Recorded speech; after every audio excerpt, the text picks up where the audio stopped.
আদালতের আদেশ উপেক্ষা করে জমি দখলের অভিযোগ উঠেছে ঢাকা কেন্দ্রীয় কারাগারের বিরুদ্ধে। দখলের সময় জমিতে বসবাসকারীদের মারধর সহ জীবননাশেরও হুমকি দেওয়া হয়েছে। এ বিষয়ে মামলা বা জিডি নেয়নি সংশ্লিষ্ট থানা। সোমবার ঢাকা রিপোর্টার্স ইউনিটে আয়োজিত এক সংবাদ সম্মেলনে জমির মালিক মোস্তফা মনোয়ার হোসেন ওরফে মুক্তার হোসেন এ অভিযোগ করেন। অভিযোগে তিনি বলেন, 2004 সালে কেরানীগঞ্জে ঢাকা কেন্দ্রীয় কারাগার স্থাপনের লক্ষ্যে ভূমি অধিগ্রহণ শুরু হয়, কিন্তু এতে আইনের ব্যত্যয় ঘটে। এ বিষয়ে হাইকোর্টে রিট করেন বাদী মুক্তার হোসেন।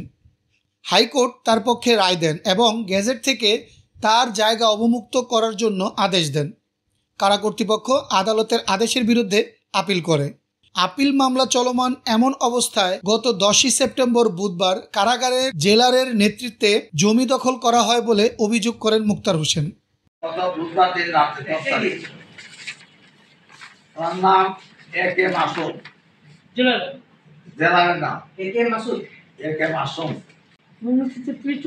এত বড় দুঃখের বিষয় যে আমি এই জমিটা দখলে আছি, গড়দুয়ার আছে এবং এখানে অনেক জেলা ডিপুটিরা জেলখানা রানিং অবস্থায়।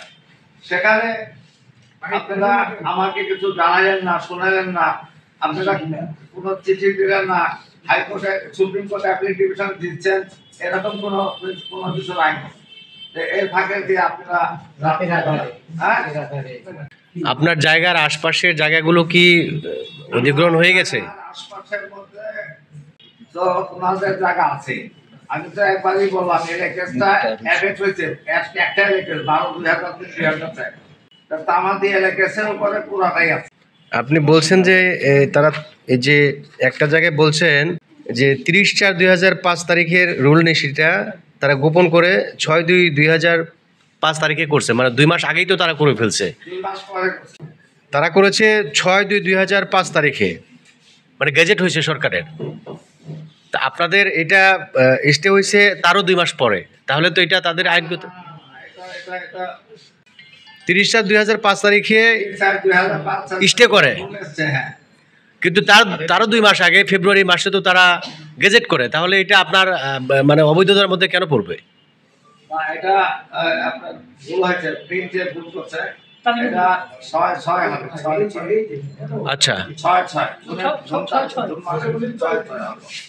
এটা একটু কারেকশন করে এটা প্রিন্ট করে। ও আপনারা বলছেন যে এটা ভুল হয়েছে, এরকম কি আরো ভুল আছে আপনাদের জানা মতে? না, আমি আজকে বেশ কিছুদিন যাবত অসুস্থ। 2 নম্বর কথার এই ঘটনার জন্য আমি আজকে 3-4 রাত্র ঘুম আসে না, যে এটা কোন দেশে বাস করি যেখানে দেশের সর্বোচ্চ আদালতের মামলা, সেই মামলা বিচারাধীন থাকা অবস্থায় কিভাবে রাত্রে 12:30টার সময় জায়গা দখল করে? রাতে যে দখল করছে এরকম কোনো ছবি বা ভিডিও আপনাদের কাছে আছে? এটা আমাদের একটু শেয়ার দেওয়া যায়। হ্যাঁ, শেয়ার দেওয়া যাবে। হাইকোর্টের রায় অনুযায়ী তার জায়গা বুঝিয়ে দেওয়ার আদেশ দেওয়া আছে।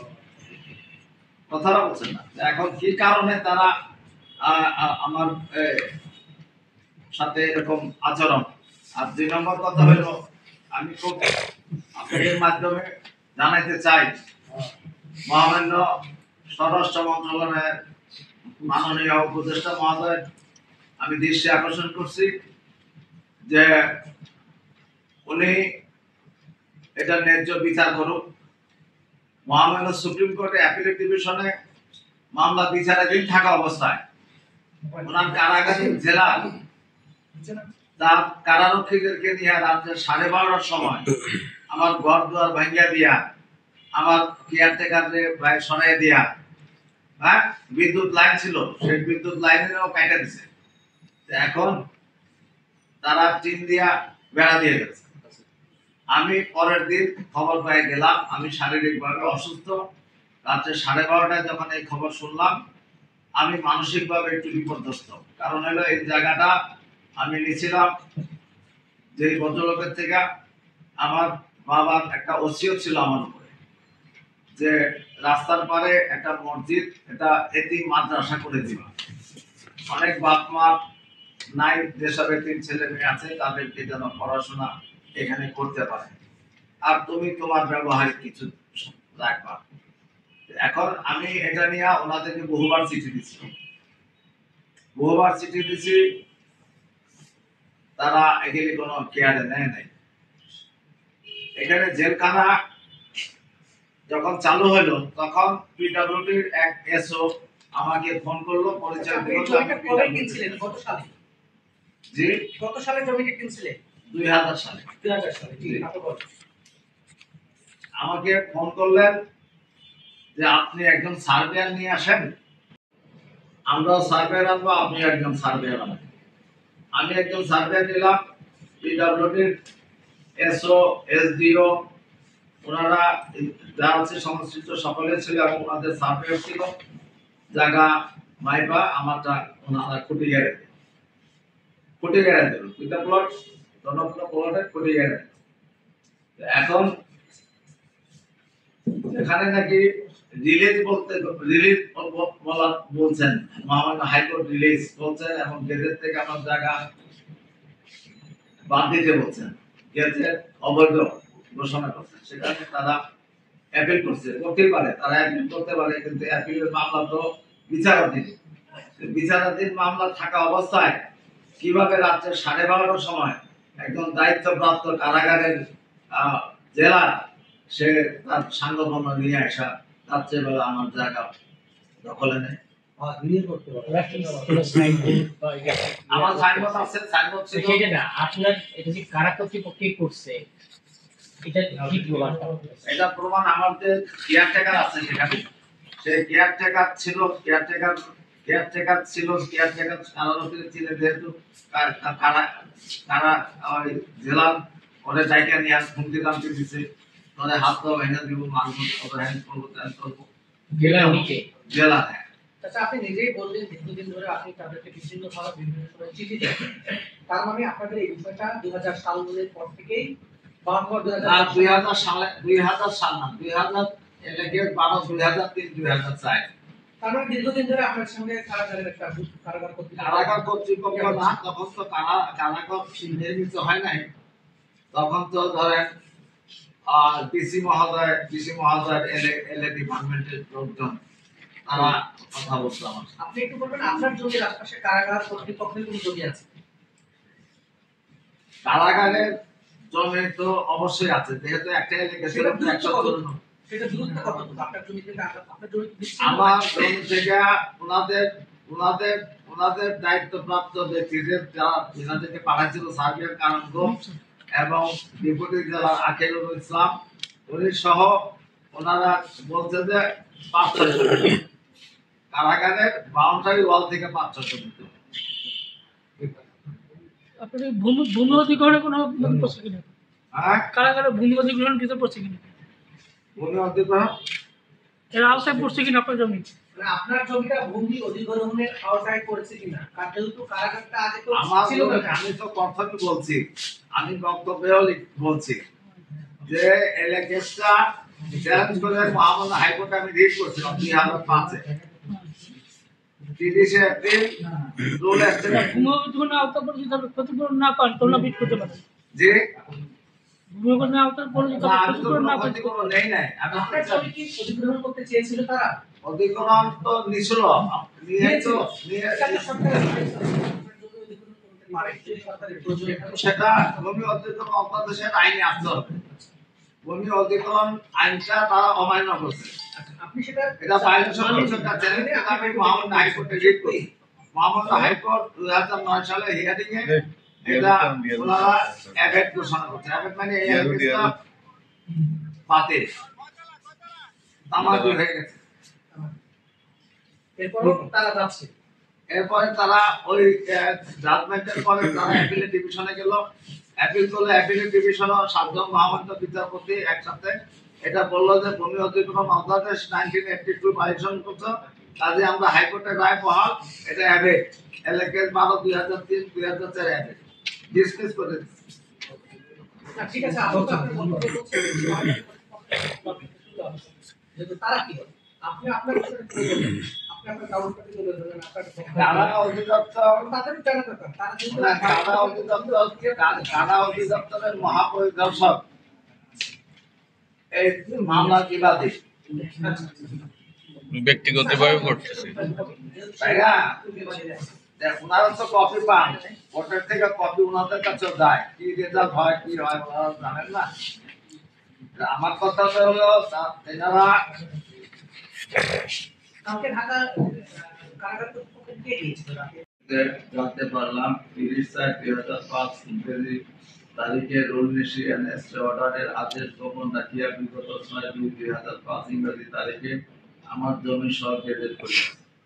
উক্ত গেজেট হইতে আমার জমি অবমুক্ত চাহিয়া মহামান্য হাইকোর্ট ডিভিশনের রিট পিটিশন দায়ের করি, যাহার রিট পিটিশন নাম্বার 3094/2013 এবং রিট পিটিশন নাম্বার 6495/2014। উক্ত রিট পিটিশন দুইটি শুনানি অন্তে মহামান্য হাইকোর্ট বিভাগ কেস নম্বর 12/2003-2004 তামাদি হইয়াছে বিবেচনায় রুল অ্যাবসোলিউট আদেশ প্রদান করে এবং জেলা প্রশাসক ঢাকাকে 30 দিনের মধ্যে আমার জমি গেজেট হইতে অবমুক্তি করার নির্দেশ দেন।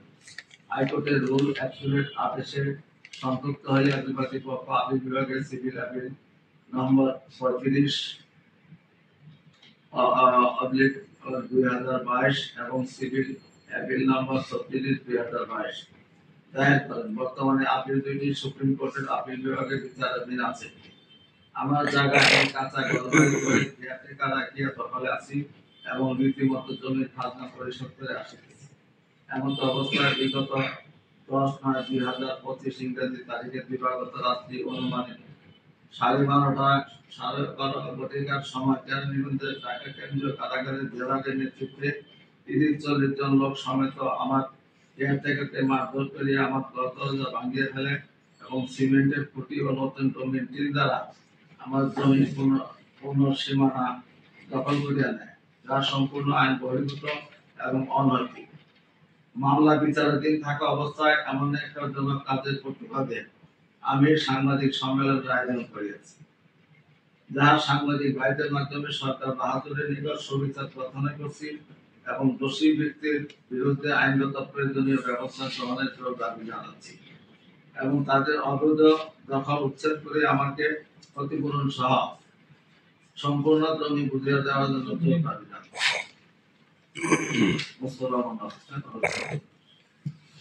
জমি রাখা আপনার পৈতৃক না আপনার আমার পৈতৃক। কেসটা একটা কেস 12/2003-2004 194 একর জায়গা নিচ্ছে, 194 একর 41 পয়েন্ট পুরা কেসটা এফেক্ট তামানি হয়ে গেছে। ল্যান্ড রিকুইজিশন আইনে মহামান্য হাইকোর্ট এটা তামাদি ঘোষণা করছে, কারণ 60 দিনের মধ্যে প্রাক্কলন, যেটা রিফারিং বডির কাছে যে প্রাক্কলন জেলা প্রশাসকের বরাবর থেকে পাঠানো হয়, আপনারা সবাই জানেন এলএকেস প্রত্যেক জেলায় জেলা প্রশাসক দ্বারা এলএকেস অ্যাক্টিভ হয় জেলা প্রশাসকের মাধ্যমে। তো সেখানে এডিসিআই থাকে, তার সাথে সংশ্লিষ্ট যারা আছে দায়িত্বপ্রাপ্ত যারা থাকে। এলএকেসটা 60 দিনের মধ্যে ভূমি অধিগ্রহণ অধ্যাদেশে বলা আছে, রিকর্ডিং বডি যদি 60 দিন ব্যর্থ হয়, উক্ত এলএকেসটি আপনার বাতিল হয়ে যাবে। যদি পরবর্তীতে গভর্নমেন্ট বা কোনো প্রত্যাশী সংস্থা পুনরায় এটা নিতে চায়, তাহলে নতুন এলএকেসে করতে হবে। কিন্তু দুঃখের বিষয় যে পাবলিককে ধোঁকা দিয়া তারা একটা বাতিল এলএকেসের উপরে পুরো জায়গাটারে তারা মানুষকে ঠকাইছে। যাই হোক, আমি রিট পিটিশন দায়ের করছি 2005-এ চ্যালেঞ্জ করে, এলএকেসটা চ্যালেঞ্জ করে রিট পিটিশন দায়ের করলে মহামান্য হাইকোর্ট রুল স্টে দিচ্ছে, তাদেরকে রুল দিচ্ছে এবং আমার পক্ষে স্টে দিচ্ছে।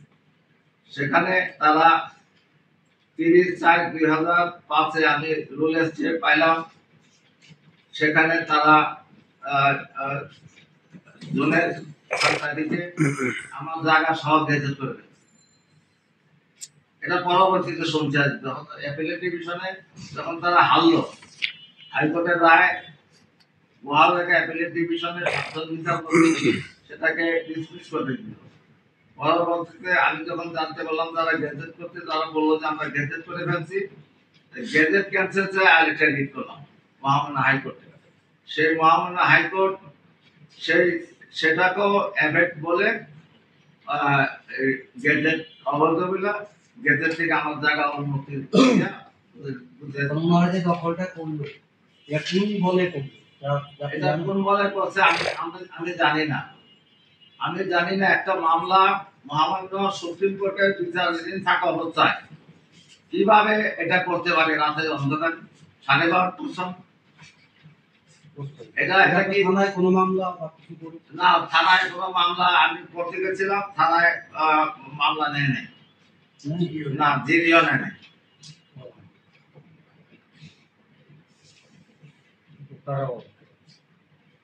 জেলারের পক্ষ আচ্ছা, আপনি যে বলছেন যে কেউ কথাই বলে না জেল কর্তৃপক্ষের আগে কোনো কথা বলে নাই। এরপরে ওই যে 2000 যেটা আমি গেজেট ক্যান্সেল চাই রিট করলাম, সেই রিটের যখন জাজমেন্ট পাই আমি ঢাকা জেলা প্রশাসক মহোদয়কে দরখাস্ত করে সশরীরে ওনার সাথে সাক্ষাতে দেখা করি। দেখা করার পরে উনি এডিসি এলএ মহোদয়কে মার্ক করে নেসেসারি অ্যাকশন লিখে উনি পাঠাইলো এডিসি এলএর লগে আমাকে দেখা করতে। এডিসি এলএ মহোদয় এটা ডিপার্টমেন্টে পাঠাইলো এবং কয়েকদিন পরে আমাকে ফোন করে বললো যে আপনি জায়গায় থাকেন, আমরা তদন্তে পাঠাবো আপনার জায়গাটা কোন জায়গায় করছে, কোন জায়গায় করছে।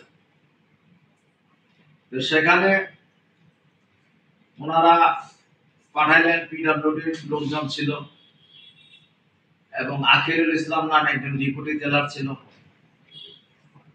তারপরে আমি ছিলাম, কানানগ ছিল জেলা প্রশাসকের, কানানগ সার্ভেয়ার আলাউদ্দিন সাহেব এবং আরেকজন নাম আমি ভুলে গেছি। ওনারা জেলখানার যে বাউন্ডারি ওয়াল, সেই বাউন্ডারি ওয়াল থেকে তারা ফিতা দিয়ে মাইপা না, আনুমানিক বলছে 500-600 ফিট দূরে, আনুমানিক 500-600 ফিট দূরে অবস্থিত। এবং আমি একদম কর্নারে এবং আমি পজিশনে আছি, আমার এখানে কাঁচা ঘর বাড়ি আছে। ওনারা প্রতিবেদনে সেগুলা উল্লেখ করলো, ওরা আমাকে কপি দিল এবং এডিসি এল এর পক্ষে যে ভদ্রলোক দায়িত্বে প্রাপ্ত উনি একটা চিঠিতে যে এই যে তদন্তে